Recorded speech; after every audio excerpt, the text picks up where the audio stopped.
Sebelumnya terima kasih sudah singgah di channel kami. Jangan lupa like, komen, dan subscribe karena semua gratis. Tis tis tis tis tis SSSSSS. Allah Azza wa Jalla, Dia Maha Kuasa untuk memuliakan orang-orang yang ikhlas lagi istiqomah dalam beramal.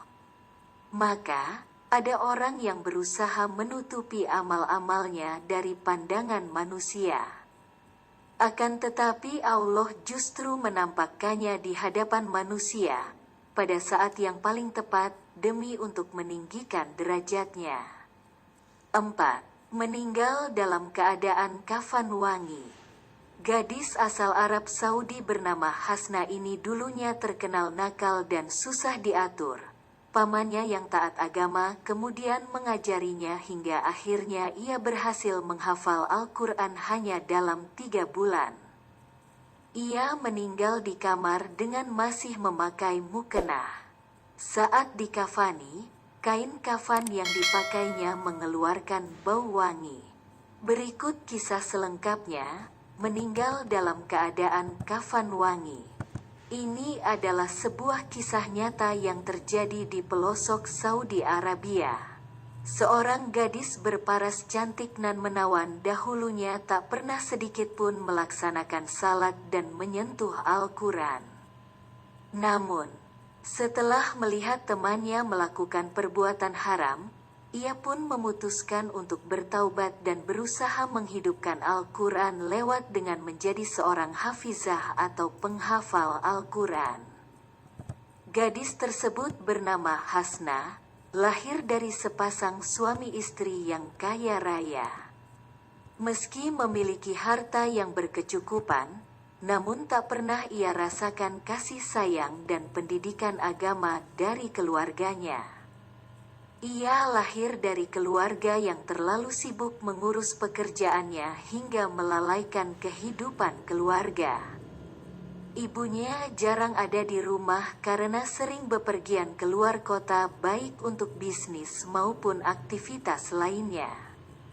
Dengan kurangnya dukungan kasih sayang dan bimbingan agama dari kedua orang tuanya, Hasna mencari kesibukan dan perhatian dari teman-temannya sehingga bisa dibilang Hasna menjelma menjadi seorang anak perempuan yang tidak bisa diatur. Pada saat libur sekolah, Hasna bersama dengan teman-temannya sering menyewa sebuah villa untuk menikmati masa liburan. Tak hanya teman wanita saja yang ikut dalam liburan tersebut, namun teman-teman yang pria pun bercampur baur meski saat mereka tidur dibedakan kamar antara pria dan wanita. Campur baur pertemanan antara pria dan wanita masih bersifat wajar di mana hanya berupa obrolan dan candaan semata. Namun pada suatu saat ia pergi ke rumah temannya yang wanita dengan beberapa teman pria juga. Rumah tersebut terbilang sepi karena orang tua temannya juga sama-sama sibuk. Bisa dibilang mereka bisa melakukan apapun dalam rumah tersebut. Sang teman yang empunya rumah berkata kepada Hasna, "Aku ke kamar dulu ya." Yang cukup aneh adalah dia menggandeng temannya yang pria untuk ikut masuk ke dalamnya. Bahkan temannya tersebut berucap kepadanya, "Jika kamu mau, kamu bisa pakai kamar yang satunya lagi bersama cowok yang kamu suka." Namun Hasna tidak menuruti apa yang dikatakan temannya tersebut. Hingga beberapa saat berselang, teman wanitanya yang masuk ke kamar sedikit berteriak memanggil Hasna, "Hasna sini deh." Dengan cepat Hasna menghampiri kamar dan saat dibuka pintu, ia mendapati temannya yang wanita tengah berbaring di atas ranjang sementara sang pria berada di atasnya dengan tanpa sehelai pakaian sedikit pun. "Beraninya kamu berbuat itu?" Seketika itu juga Hasna langsung pergi keluar rumah tersebut sambil menangis karena menyaksikan perbuatan yang terkutuk itu. Kini ia merasa bahwa jalan hidupnya telah sesat dan tanpa tujuan yang jelas. Hasna yang dahulu suka keluar untuk bergaul berubah menjadi penyendiri dan suka merenung. Ia juga kini tidak suka mendengarkan musik serta tidak menyukai pakaian yang terbuka seperti kelakuannya dahulu. Kemewahan yang ada dalam rumah serta pakaiannya kini tidak lagi dikaguminya.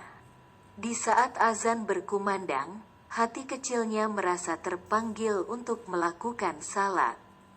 Untunglah ada sepasang mukena dan juga sajadah bekas peninggalan nenek dari ayahnya dahulu yang pernah menginap di rumah tersebut. Meski ayahnya seorang muslim, Hasna tak pernah melihat imam keluarga tersebut melaksanakan salat.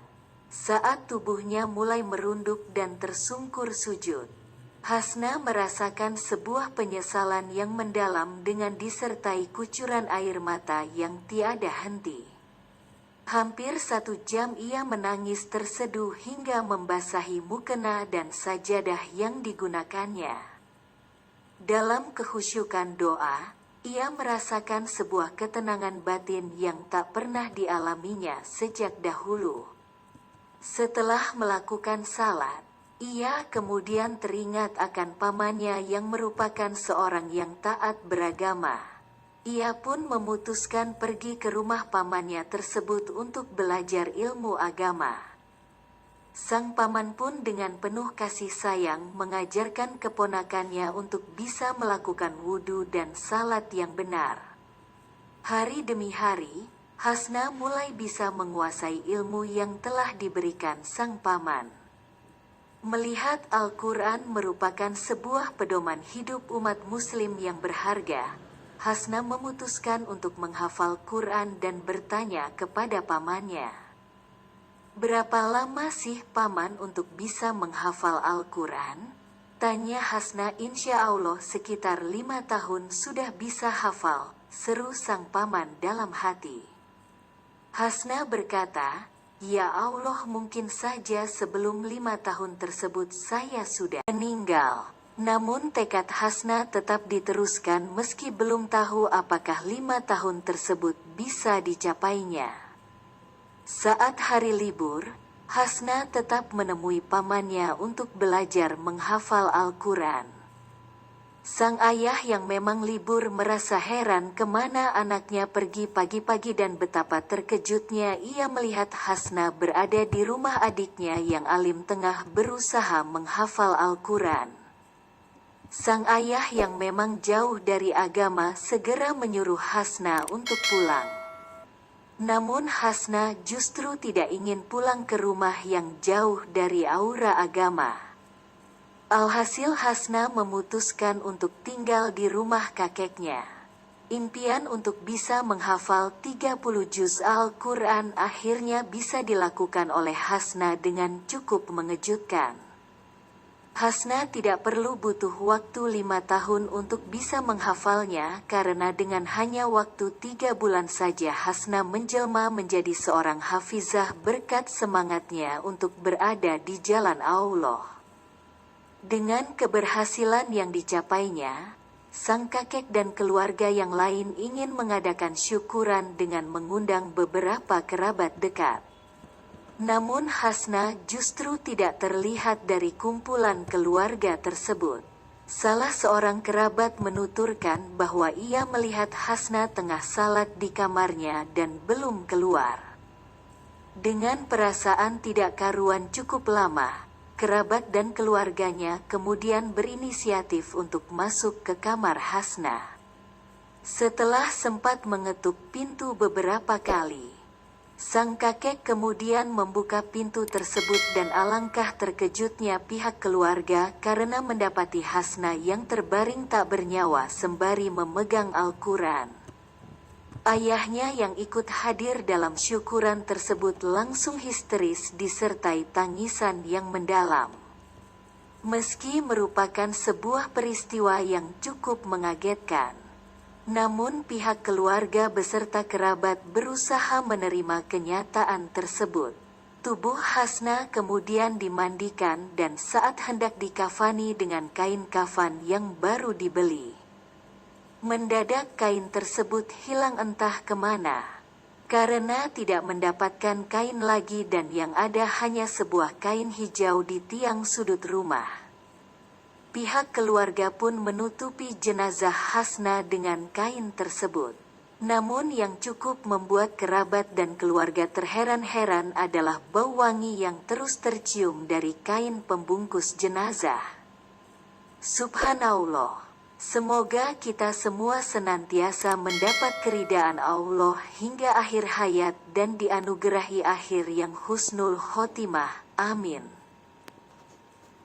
Terima kasih atas perhatiannya dan terima kasih sudah menonton. Jangan lupa like, komen, dan subscribe bosku.